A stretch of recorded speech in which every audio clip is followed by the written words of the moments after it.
Сегодня у нас будет обзор на развитие идеи Rode Wireless Go. Если прошлый комплект у нас состоял из одного приемника и одного передатчика, то обновленный Rode Wireless Go 2 состоит из двойного стереоприемника и, что характерно, двух передатчиков.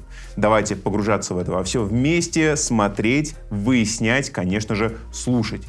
Друзья, я приветствую вас на канале «Давай запишем». Здесь мы с вами говорим о про-аудио.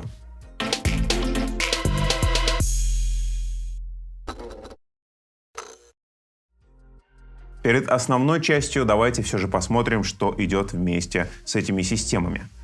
Первым делом, конечно же, провода, и это достаточно важно. Я вынесу вот этот вот клубочек на первый план. Здесь три провода Type-A на Type-C. Они позволят нам заряжать каждую из этих коробочек, накатывать актуальную прошивку, подсоединив их к компьютеру, и управлять различными функциями, которые скрыты внутри через контрольную панель, о которой мы обязательно поговорим в этом ролике. Три провода, здорово, что положили не один, а целых три, можно заряжать сразу три коробочки и вообще ни о чем не париться, это, естественно, здорово.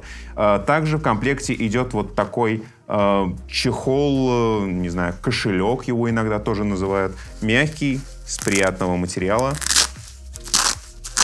приятно хрустящего, я бы даже сказал, в котором можно переносить весь комплект, не бояться, что он как-то деформируется. Это здорово. Так, брошюрки. Провод в виде маленького стереоджека для подключения приемника к камере, к разъему, к аудиоразъему на камере или на зеркальном фотоаппарате. Так. И вот 4 таких пушистика. 4 таких пушистика, я проверю. Да, больше ничего нет. Зачем они нужны? Ну, вы правильно догадались, я надеюсь, что это ветрозащита. Мы берем передатчик, тут есть встроенный микрофон, мы берем эту ветрозащиту. Сейчас вот интересно у меня получится. Оп. Да, нужно немножко ловкости, но при этом она как бы закручивается туда внутрь, там есть небольшая резьба, и теперь все достаточно крепко, и ветрозащита у вас ни за что не спадет, и вы сможете записываться на улице, при этом не боясь каких-либо задуваний. Ветрозащит 3. Я так понимаю, что одна из них, если вы вдруг какую-то из ветрозащит потеряете, что тоже достаточно интересно и, я бы даже сказал, полезно. Возьмем вполне стандартную и живую ситуацию. У вас есть какой-то заказ, вам нужно снять, записать диалог двух людей, при этом, чтобы каждый оратор у вас записывался на свой отдельный индивидуальный микрофон, на свой, естественно, отдельный и индивидуальный канал. Вот такой комплект вам в помощь. Опять же, здесь есть по встроенному микрофону.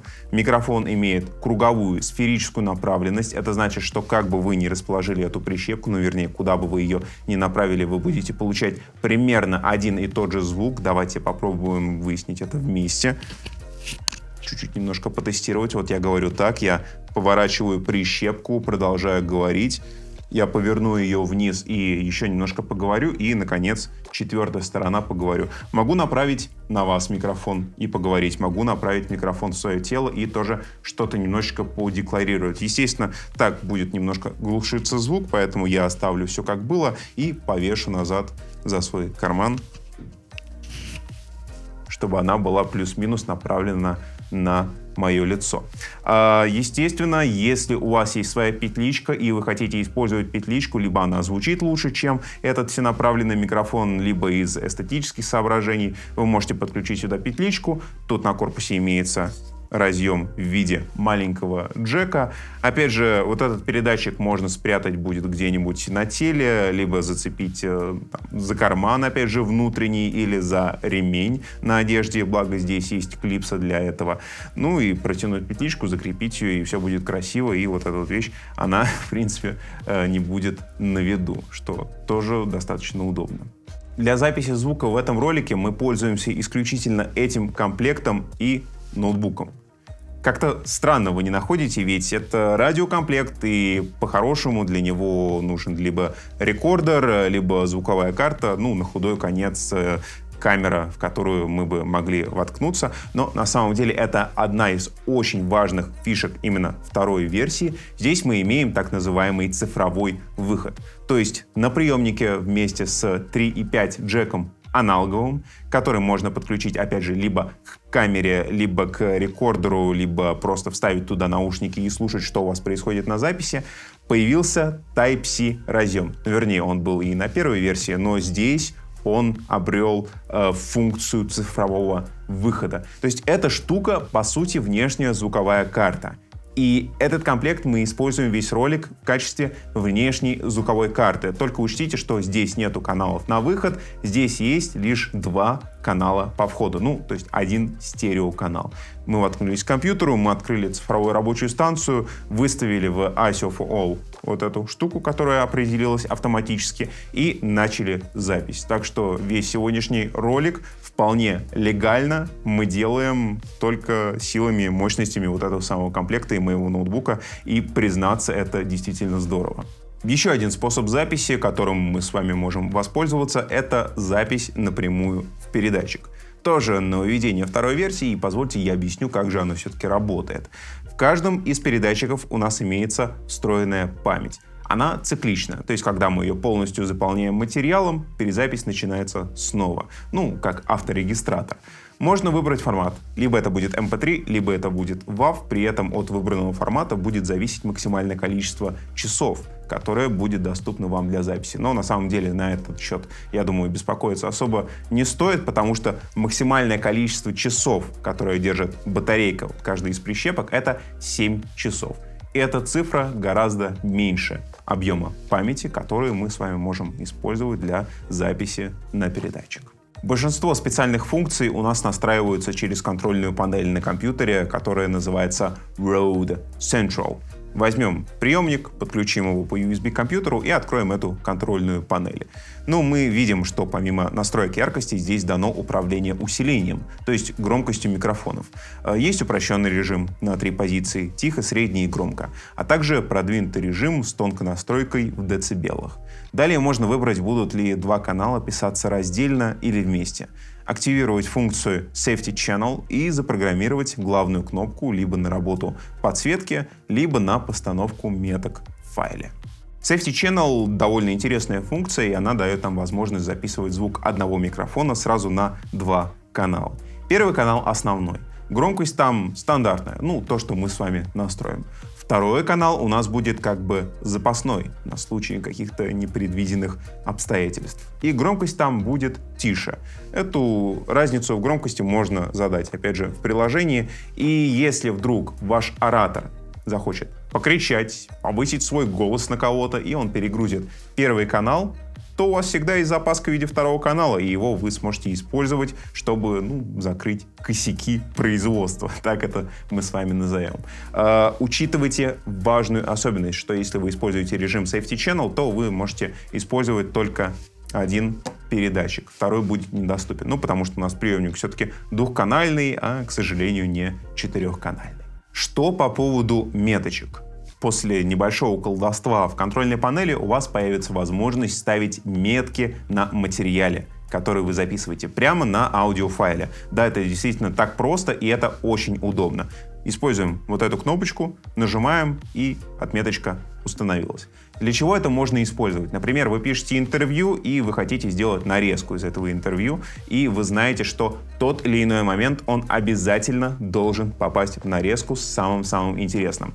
Просто нажимаете метку, и уже на этапе монтажа, видя эти самые отметки, вы можете достаточно быстро разрезать весь ваш материал и сделать склейку, затратив намного меньше времени, чем если бы вы не ставили отметки. В этом вот эта штука, она просто незаменима, в особых случаях. Еще одно очень важное достоинство вот этих систем — то, что они цифровые. Они работают на частоте 2,4 ГГц, и в целом это означает, что вы не особо привязаны к какой-то определенной локации. Если вы путешествуете по всему миру, если вам с собой нужно иметь радиокомплект, который будет работать и там, и там, и там, на него не будут воздействовать какие-то местные глушилки, и в целом работа вот этого комплекта не будет противоречить законодательствам по радиочастотному, вы понимаете, да, той или иной страны, то смело можно брать Rode Wireless Go 2, потому что эта система цифровая. Опять же, на одной площадке производитель заверяет стабильную работу до 4 таких комплектов. То есть суммарно мы получаем до 8 микрофонов индивидуальных, на одной площадке. Вот. Если будет больше, то уже могут начаться какие-то проблемы. Подключается все достаточно удобно, быстро. Системы сами настраивают частоты, они сами находят самую лучшую, самую чистую частоту, прошу прощения за тавтологию, и просто спариваются вместе и начинают работать. От вас требуется только включить его, и вот эта штука начинает работать. Это просто замечательно. Работают они на расстоянии до 200 метров от приемника до передатчика. По крайней мере, такую цифру рекомендует производитель в материалах, представленных на официальном сайте. А под конец ролика давайте устроим постоянную в своем непостоянстве рубрику «Связь с высшими силами». И на связи у нас Георгий. Георгий, здравствуйте. Привет. Отлично. Как вы видите, второй передатчик с моего стола исчез. Он перекочевал к моему любимому оператору, которого мы пригласили в этот ролик неспроста, потому что он является счастливым обладателем вот такой штучки. Георгий, ты счастливый обладатель? Тебе вообще нравился твой Wireless Go, скажи нам? Да, я на самом деле очень счастливый обладатель и использую его по сей день. Много работ с ним провел. В общем, мне очень нравится. И у тебя случилось знаменательное событие. Расскажи нам о нем, пожалуйста. Ну, событие еще не случилось, но я надеюсь, скоро случится. Я хочу поменять вот эту первую версию на вторую. Версию с одним передатчиком на версию с двумя передатчиками. Ты весь ролик стоял за камерами, слышал, что я тут говорил, рассказывал. Ты взволнован? Тебе понравились функции вот этой штуки? Да, на самом деле функций стало гораздо больше по сравнению с первой версией. Прям. Скажи, сколько времени у тебя была первая версия? Происходили ли какие-то казусы, там срывало, возможно, или что-нибудь такое? Первая версия у меня была, наверное, в районе 2 лет. Что-то такое. Нет, у меня ее никогда не срывало, потому что я просто на какие-то большие расстояния, у меня просто никогда не было необходимости ее использовать. И тут должно быть «но». У нее там бывают специфические такие вещи, например, как если закрепить ее за спиной человека, и он, соответственно, лицом в камеру, то иногда бывает, она немножко подглючивает, отключается. Именно провод в разъеме вот этот или радио? Именно радиоканал отключается. Mm-hmm. Ну, не радиоканал, вот этот Wi-Fi канал. Он не то что отключается, но бывает иногда чуть-чуть прерывается. То есть за этим приходилось следить. Слушай, возможно, это из-за тела. То есть тело, оно поглощает, и если за спиной... Да, это именно из-за тела. И поэтому я предпочитал всегда где-то, чтобы тело не преграждало сигнал. Слушай, хорошо. Ну, в принципе, кроме этого, каких-либо проблем. Я уже задавал тебе вопрос, сколько по времени у тебя была вот эта штука? Да, в районе пары лет. Пара лет. Слушай, здорово. Мы с подписчиками, с комментаторами, я надеюсь, вы там в комментариях напишите поздравлялку с обновленной версией. Гошу, теперь он будет работать с ней, снимать людей и получать удовольствие, потому что, знаете, друзья, какая бы техника ни была прекрасная, интересная, клевая, навороченная, в первую очередь она должна своему оператору, кто работает с техникой, приносить удовольствие. Это самое главное. Друзья, прощаюсь с Гошей, говорю ему большое спасибо за такое открытое интервью и зову вас в комментарии. Напишите, что вы думаете по поводу вот этого цифрового радиокомплекта. Как он вам? Понравился? Не понравился? Возможно, у вас есть свой собственный опыт, и обязательно поделитесь им в комментариях. Это был канал «Давай запишем». Здесь мы говорим про аудио. Друзья, я не прощаюсь. Я говорю до свидания. До встречи в следующем ролике. Менять функции внутри. Можем сюда? Ладно, давай заново лучше. Давай. Чуть поближе к себе их клади. Хорошо вышло. Фух, надеюсь.